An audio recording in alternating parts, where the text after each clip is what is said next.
ফিকির থাকতে হবে, মাথায় ফিকির থাকতে হবে, কলমে শকর থাকতে হবে, অঙ্গ প্রত্যঙ্গে সবর থাকতে হবে। মাথায় ফিকির, মাথায় কি করব, কিভাবে ইসলাম হুকুমাত কায়েম করব, কিভাবে দাওয়াত দেব, এই ঘুরে দাঁড়া সমাজকে ভেঙ্গে কিভাবে সুন্দর ইসলামী সমাজ উপহার দেব। আজকে মানুষ নির্যাতনের শিকার, জুলুমের শিকার, আজকে হাজারো মানুষ ক্ষুধার্ত, তাদের ক্ষুধা নিবারণ কিভাবে করব। আজকে হাজারো মানুষ বস্ত্রহীন, তাদেরকে বস্ত্রের ব্যবস্থা কিভাবে করব। আজকে হাজারো বিধবারা ক্ষুধার্ত অবস্থা আছে, আমি সেই বিধবার পাশে কিভাবে দাঁড়াবো। আজকে হাজারো গরিব ছাত্র অর্থের অভাবে উচ্চশিক্ষায় শিক্ষিত হতে পারছে না, আমি কিভাবে তার কাছে গিয়ে সাহায্য করতে পারবো। আজকে আমার হাজারো বোনেরা বিবাহ হচ্ছে না, আমি তাদের কিভাবে বিবাহ দেওয়ার ব্যবস্থা করব। হাজারো মিসকিন খোলা আকার সিঁড়িতে ঘুমাচ্ছে, আমি তাদেরকে কিভাবে আশ্রয় প্রদান করব। হাজারো অসুস্থ আজকে চিকিৎসাহীন ধুকে ধুকে মরছে, আমরা কিভাবে তাদেরকে ভালো চিকিৎসা করতে পারবো। আমি কিভাবে মাজলুমের পাশে দাঁড়াবো, জুলুম অত্যাচারের বিরুদ্ধে কিভাবে রুখবো, কিভাবে সংগ্রাম করবো, আন্দোলন করব, এই ফিকের মাথার মধ্যে থাকতে হবে।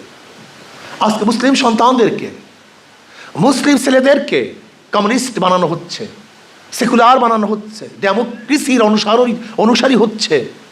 এদেরকে কিভাবে ইসলামের মতে নিয়ে আসতে পারবো, এই চিন্তা থাকতে হবে। প্রিয় ছাত্র ভাইয়েরা আমার, আমি সেদিনকে বলেছিলাম কার্ল মার্কস তো তোমার নবী না, মাও জেদুং তো তোমার নবী না, আব্রাহাম লিঙ্কন তো তোমার নবী না, সক্রেটিস তোমার নবী না, অ্যারিস্টটল তোমার নবী না, মন্টেস্কো তোমার নবী না, লক তোমার নবী না, রুশো তোমার নবী না। যদি এরা নবী তোমার না হয় তাহলে তাদের অনুসরণ কেন করতেছো? আজকে তুমি ডেমোক্রেসি গণতন্ত্রবাদ নিয়ে নাচানাচি করতেছো। আব্রাহাম লিঙ্কনকে তোমার নবী? তুমি সেকুলারিজম কমিউনিজম নিয়ে নাচানাচি করতেছো। কার্ল মার্কস মাও জেদুং কি তোমার নবী? তাহলে তোমার যদি নবী তারা নাই হয় তাহলে তাদের আদর্শ বাস্তবায়নের চেষ্টা করছো কেন? কারণটা কি? আমার নবী জনাবে মুহাম্মদ রাসূলুল্লাহ সাল্লাল্লাহু আলাইহি ওয়াসাল্লাম, আমি তার উম্মত। আমার যতক্ষণ পর্যন্ত এই শরীরের মধ্যে রূহ থাকবে ততক্ষণ পর্যন্ত মদিনাওয়ালার আদর্শ বাস্তবায়ন করার জন্য আমার শ্রম, আমার জীবন, আমার সময়, আমার অর্থ, আমার সব কিছু বিসর্জন করে দেব। নবী আলাইহিস সালাম কি বলেছেন? লা ইউমিনু আহাদুকুম হাত্তা আকুনা আহাব্বা ইলাইহি মিন ওয়ালিদিহি ওয়া ওয়ালাদিহি ওয়ান নাসি আজমাইন। ততক্ষণ মুমিন হতে পারবা না যতক্ষণ পর্যন্ত তোমার বাবা, তোমার মা, তোমার ছেলে, তোমার সন্তান, তোমার স্ত্রী, তোমার স্বামী, তোমার সম্পত্তি, এমনকি তোমার জীবনের চেয়েও আমি নবীকে বেশি মহাব্বত করতে না পারবা ততক্ষণ পর্যন্ত মুমিন হতে পারবা না। আমরা চাই আমার জীবন নবীর জন্য উৎসর্গ হোক, আমি চাই আমার সময় নবীর জন্য উৎসর্গ হোক, আমি চাই আমার সন্তান, আমার ছেলে, আমার মেয়ে, আমার অর্থ, আমার সব কিছু, এমনকি আমার জীবন নবী আলাইহিস সালাতু ওয়াস সালামের জন্য উৎসর্গ করবো ইনশাআল্লাহ। এই চিন্তা থাকতে হবে। অথচ বেয়াকুফরা সুন্নাত মানে না, এটা হবে না। হ্যাঁ, তবে মনে রাখতে হবে মুক্তাদির জন্য শর্ত নাই, ইমামের জন্য শর্ত আছে। ছাত্র আন্দোলনের যারা লিডার হবেন তাদেরকে অবশ্যই শর্ত সারায়াত মেনে চলতে হবে। যারা অনুসারী হোক মাত্র কর্মী, মাত্র সদস্য, মাত্র সমর্থক, এদের জন্য আমরা কোনো শর্ত করি না। মাত্র যে ছেলে মক্তবে ভর্তি হয়েছে আমি কি বলবো তুমি কি পারো? এ বোকা। মাত্র যেই ছেলে মক্তবে ভর্তি হয়েছে আমি তার ইন্টারভিউ নেই না, ও তো মাত্র সূচনা করছে, শুরু করেছে, ওর কিসের ইন্টারভিউ? ঠিক না? ঠিক মাত্র যারা ছাত্র আন্দোলনের সদস্য হবা, সমর্থক হবা, তাদের জন্য আমি ইন্টারভিউ কোনো ব্যবস্থা করবো না। তোমার এইটা আছে কিনা, সেইটা আছে কিনা, ওইটা আছে কিনা, না, তুমি ভর্তি হয়েছ, তোমার জন্য শর্ত নাই। কিন্তু যারা লিডারশিপ, যারা নেতৃত্ব প্রদান করবেন, যারা ইমামতি করবেন, যারা দীর্ঘদিন পর্যন্ত ছাত্র আন্দোলন থাকবেন, আপনার আদর্শ উন্নয়ন হবে না, চরিত্র উন্নয়ন হবে না, নীতি আদর্শ উন্নয়ন হবে না, সুন্নতের উন্নয়ন হবে না, এটাই মানতে পারি না, এটা মানা যায় না। আমরা বলবো একজন দাড়ি কাটা, দাড়ি সারা যে মানের ছাত্র হোক না কেন, সে ছাত্র আন্দোলন অন্তর্ভুক্ত হতে পারে, ভর্তি হতে পারে, কিন্তু তার মানে এই নয় যে মক্তবে ভর্তি হয়েছে আমি তাকে আলিফ বাতাই পড়াবো, উপরের দিকে উঠাবো না, এটা হতে পারে না। আমি চাই ইসলামী ছাত্র আন্দোলনের সর্বশ্রেণীর ছাত্ররা ভর্তি হতে পারবে, কোনো বাধা নেই। তুমি যেই চরিত্রবান হোক না কেন, যা হোক না কেন, ইসলামী ছাত্র আন্দোলন এমন একটা ইন্ডাস্ট্রিজ যেখানে হাজারো খারাপ ব্যক্তি ঢুকবে, ফেরেশতা হয়ে বের হবে। আর অন্যান্য ছাত্র সংগঠনগুলি ফেরেশতা ঢুকবে, আজাজিল হয়ে বের হবে। বিশ্বাস হয় না? বুয়েটে আবরার ফাহাদকে কে হত্যা করেছে? বুয়েটের ছাত্ররা। তারা কারা? সর্বোচ্চ মেধা সম্পন্ন, সর্বোচ্চ মেধাবী তারা। বুয়েটে ভর্তি হওয়ার জন্য কি পরিমাণে মেধা লাগে আপনারা সবাই জানেন। এই ছাত্রগুলি ছিল ফেরেশতা তুল্য, অনেক দামি ছাত্র, কিন্তু এমন ইন্ডাস্ট্রিজে ভর্তি হয়েছে, ঢুকছিল ভালো, বের হয়ে গেছে খুনি। ওটা এমন ইন্ডাস্ট্রিজ। আপনি দেখেছেন ঢাকা ইউনিভার্সিটিতে হাজারো ধর্ষণ, হাজারো খুন, হাজারো চাঁদাবাজি কারা করতেছে? এই ভালো ভালো ছাত্র এই ঢাকা ইউনিভার্সিটিতে ভর্তি হওয়ার জন্য কি মেধার প্রয়োজন আপনারা জানেন? ঢুকছিল ফেরেশতা, ওদের সঙ্গে ঢোকার পরে এখন বের হয়েছে খুনি, ধর্ষক, চাঁদাবাজ, অস্ত্রবাজ, জালেম, চরিত্রহীন, লম্পট, বেশি গুন্ডা বের হয়ে গেছে। আপনি দেখেন না জাহাঙ্গীর ইউনিভার্সিটিতে, জাহাঙ্গীরনগর ইউনিভার্সিটিতে এক ছাত্র ধর্ষণ করছে কত? 100, বেশি না। যেগুলি আমার হিসাব আছে, এই 100 ধর্ষণ করার পরে সে সেঞ্চুরি পালন করছে। ঢুকছিল ফেরেশতা, বের হয়ে গেছে বড় ধর্ষক। আর ইসলামী ছাত্র আন্দোলন এমন এক সংগঠন যেখানে ঢুকবে হাজারো খারাপ, বের হবে হাজারো ভালো। যারা ঢুকবে হাজারো অপকর্ম করে, কিন্তু বের হবে হাজারো ভালো কর্ম করে। ইসলামী ছাত্ররা এমন এক সংগঠন যারা মানুষ তৈয়ার করে। কেন আমাদের শায়খ মোর্শেদ নওয়ার আলম মারকাদে বলেছেন, নিজেকে পরিবর্তন না করে সমাজকে পরিবর্তন করা যায় না। দেখেন 5ই আগস্ট আমরা বৈষম্য বিরুদ্ধে আন্দোলন করেছিলাম। কি বিরুদ্ধে আন্দোলন? বৈষম্য থাকবে না, সব জায়গায় বৈষম্য। আপনি কি জানেন 71-এর পর থেকে 2024-এর আগ পর্যন্ত কারা সবচেয়ে বেশি বৈষম্য শিকার হয়েছে? সবচেয়ে বেশি বৈষম্য শিকার হয়েছে মুসলমান। এই বাংলাদেশে সবচেয়ে বেশি বৈষম্য শিকার হয়েছে মুসলমান, এবং মুসলমানদের মধ্যে সবচেয়ে বেশি বৈষম্য শিকার হয়েছে আলেম। আপনি জানেন এই বাংলাদেশে 92% মুসলমানদের দেশে এখন অনেক জায়গায় দাড়ি নিয়ে ঢোকা যায় না। আপনি কি জানেন বাংলাদেশের 92% মুসলমানদের দেশে হাজারো জায়গায় টুপি পরে চাকরি পায় না? আপনি কি জানেন বাংলাদেশের হাজারো জায়গায়, হাজারো অফিসের মধ্যে নামাজ পড়া যায় না? আপনি কি জানেন বাংলাদেশের হাজারো প্রতিষ্ঠানে বোরখা পরে চাকরি হয় না? আপনি কি জানেন এখন বাংলাদেশের আর্মির মধ্যে, প্রশাসনের মধ্যে দাড়ি রাখতে গেলে, নবীর দাড়ি রাখতে গেলে অনুমতি নিতে হয়? চিন্তা করতে পারছেন? চিন্তা করতে পারছেন? এটা বাংলাদেশে, বাংলাদেশের সবচেয়ে বেশি বৈষম্য শিকার হয়েছে মুসলমান, আর এর চেয়ে বেশি বৈষম্য শিকার হয়েছে আলেমরা।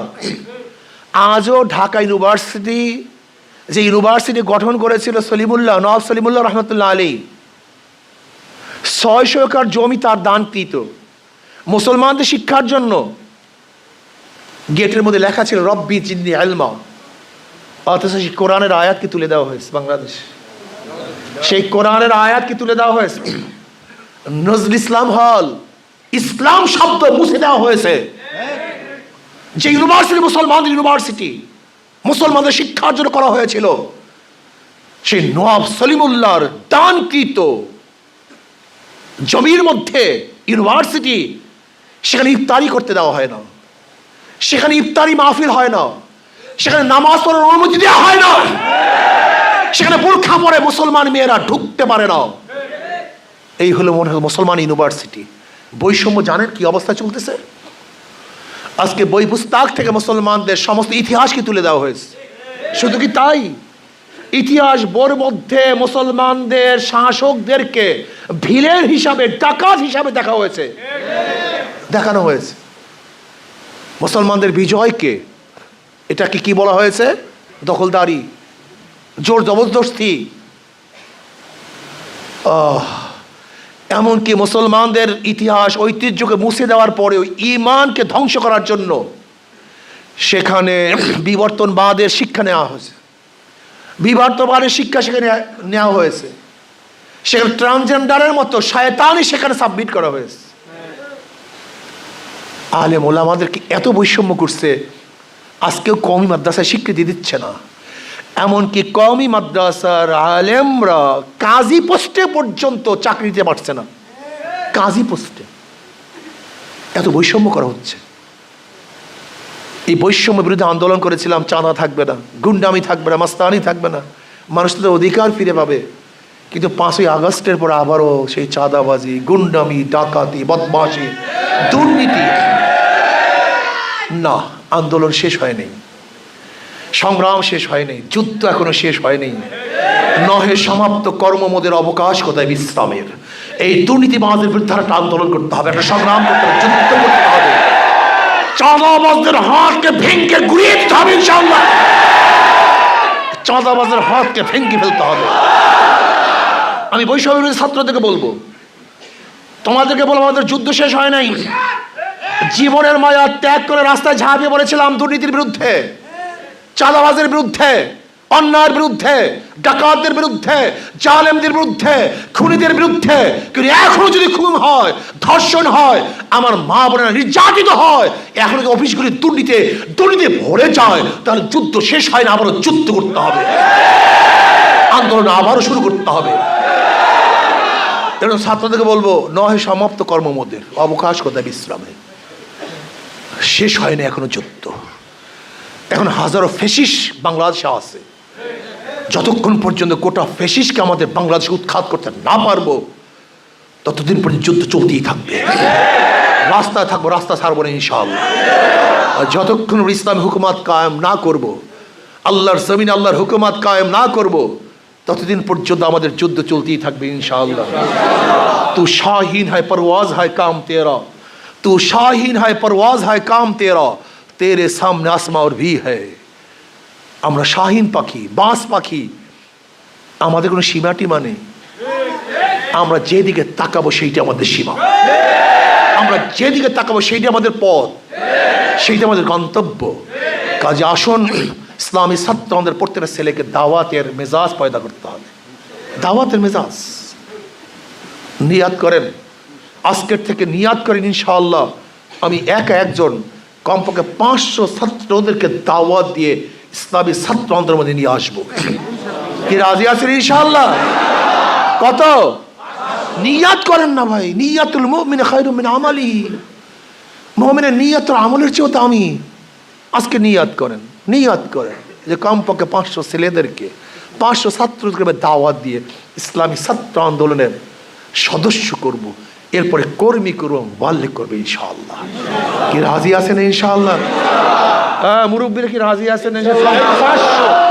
500 মানুষকে মাশাআল্লাহ 500 মানুষ ইনশাআল্লাহ দাওয়াত দেবে। রাজি আছেন ইনশাআল্লাহ? কে গেলে 2 হাত তুলি, নারায়ে তাকবীর, নারায়ে তাকবীর। মাশাআল্লাহ কালির মাটি। প্রিয় ভাইরা আমার, আগামী দিন নির্বাচন আসছে, নির্বাচন আসছে।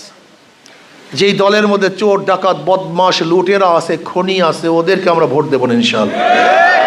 নাকি ঠিক না? ওদের ক্ষমতা আসতে দেবো না।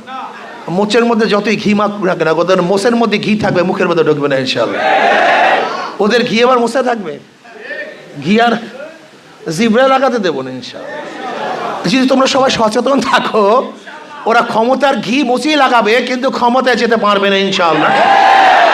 কাজ করতে হবে, সাধনা করতে হবে, চেষ্টা করতে হবে। হাত পাখা জিন্দাবাদ। হাত পাখা এমন এক প্রতীক, তুমি কি দেখো নাই? গবেষণা করো নাই? যারা ধানের শীষ নিয়ে নির্বাচন করে, ওই নির্বাচন যারা করে তারা ধান কাটতে পারে না। যারা নৌকা নিয়ে নির্বাচন করে, নৌকা চালাতে পারে না। যারা নাঙ্গল নিয়ে নির্বাচন করে, নৌকা এসে নাঙ্গল বইতে পারে না। যারা কাস্তে নিয়ে নির্বাচন করে, তারা ধান কাটতে পারে না। যারা গরুর গাড়ির চাকা নিয়ে নির্বাচন করে, তারা গরু গাড়ি চালাতে পারে না। নাকি ভুল বললাম? যারা কুঠার নিয়ে নির্বাচন করে, তারা লাকড়ি ফাটতে পারে না। কিন্তু হাত পাখা এমন এক প্রতীক, সবার প্রতীক। যারা নির্বাচন করে তারাও হাত পাখা চালাতে পারে। যারা সমর্থন করে তাদেরও দরকারও হয়। পুরুষদের প্রয়োজন, মহিলাদের প্রয়োজন, মুসলমানদের প্রয়োজন, হিন্দুদের প্রয়োজন, খ্রিস্টানদের প্রয়োজন। কারেন্ট ফেল করে, হাত পাখা ফেল করে না। এই প্রতীকটাই শান্তির প্রতীক, এই প্রতীক কিসের প্রতীক? এবং হক বাতিলের মধ্যে পার্থক্য করার প্রতীক। ইমাম বুখারী রহমতুল্লাহ কিতাব লিখছেন কখন জানো? ইবনে হাজার আসকালানী রহমতুল্লাহ আলাইহি বলেন, ইমাম বুখারী রহমতুল্লাহ স্বপ্নে দেখতেছেন নবী আলাইহিস সালাতু সহ অবস্থা আছেন, তার উপরে মশা এবং মাছে আক্রমণ করতেছে। বুখারী রহমতুল্লাহ হাতের মধ্যে ছিলেন হাত পাখা, সেই হাত পাখা দিয়ে বাতাস করে তিনি মাছি মশার উপদ্রব থেকে তাকে হেফাজত করতেছেন। কোন এক ব্যাখ্যাকারীর কাছে ব্যাখ্যা চাওয়া হইলে তিনি বলেন, তোমার মাধ্যমে আল্লাহ পাক রব্বুল আলামিন নবী আলাইহিস সালাতু ওয়াস সালামের উপর আরোপিত যত মিথ্যা হাদিস, সেই হাদিস থেকে সহিহ হাদিসকে আলাদা করা আল্লাহ পাক তোমার থেকে খেদমত নিয়ে নেবেন। তা হাত পাকা হলো হক এবং বাতিলের মধ্যে পার্থক্য করার প্রতীক। হাত পাকা কিসের প্রতীক ভাই? হক বাতিলের পার্থক্য করার প্রতীক হলো হাত পাকা। কাজে হাত পাকা যদি বিজয় হয়, হক বিজয় হবে। হাত পাকা বিজয় হয়, দেশ বিজয় হবে। হাত পাকা বিজয় হয়, জনগণ বিজয় হবে। হাত পাকা বিজয় হতে ইসলাম বিজয় হবে ইনশাআল্লাহ। হাত পাকা বিজয় হলে সমস্ত মজলুমরা বিজয় হবে ইনশাআল্লাহ। কাজে আসো আমরা সবাই সম্মিলিত আজকের থেকে হাত পাখার দাওয়াত নিয়ে ঘরে ঘরে ঝাঁপিয়ে পড়বো। রাজি আছেন ইনশাআল্লাহ? আগামী বাংলাদেশ ইসলামী আন্দোলন বাংলাদেশ, আগামী বাংলাদেশ হাত পাখার বাংলাদেশ।